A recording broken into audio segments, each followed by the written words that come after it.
Hi, this is Liz Averell with AggieTV. Think back to your freshman year of college. That first year of living away from home with no parents, no curfew, being surrounded by friends.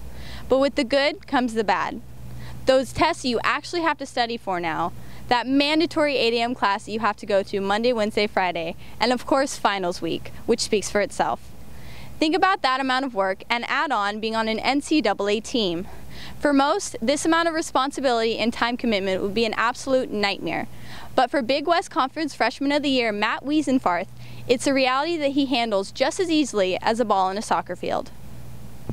Thanks for meeting with us today, Matt. So, how did it feel to be named Big West Conference Freshman of the Year?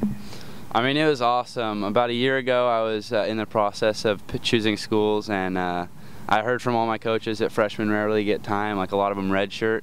And coming into this program, I wasn't starting at first, and then all of a sudden I got a starting spot, and I started playing well, scoring some goals, and it just felt great to get the recognition. What was the hardest thing about adjusting to college, and how did being on the team help you with this?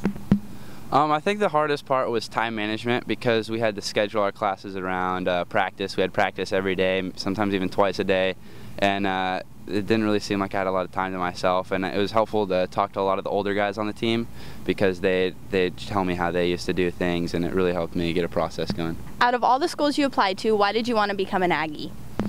Well, both my parents were Aggies, and I live 30 minutes away in Sacramento, and I've always been kind of a family-oriented guy, and I didn't want to go too far away from my 3 younger brothers, so it seemed like a perfect fit. Plus the academics are outstanding, and I knew this team had a potential to be really good, and I want to be a part of that. Think back to that goal against Sacramento. How did it feel to first score your first career goal?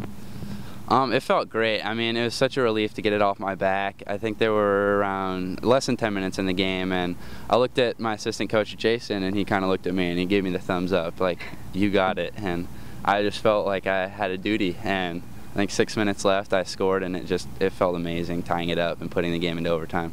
After placing third place in the Big West Conference, what do you think your team will need to improve on next season to be #1?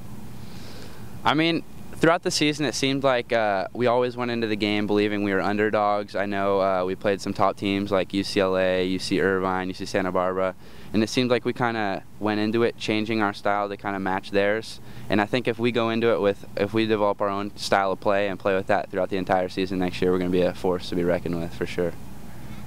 When you're not busy with being on an NCAA soccer team, what do you like to do in your free time? I just like to stay home and study and get good grades. All right, Matt, let's be honest.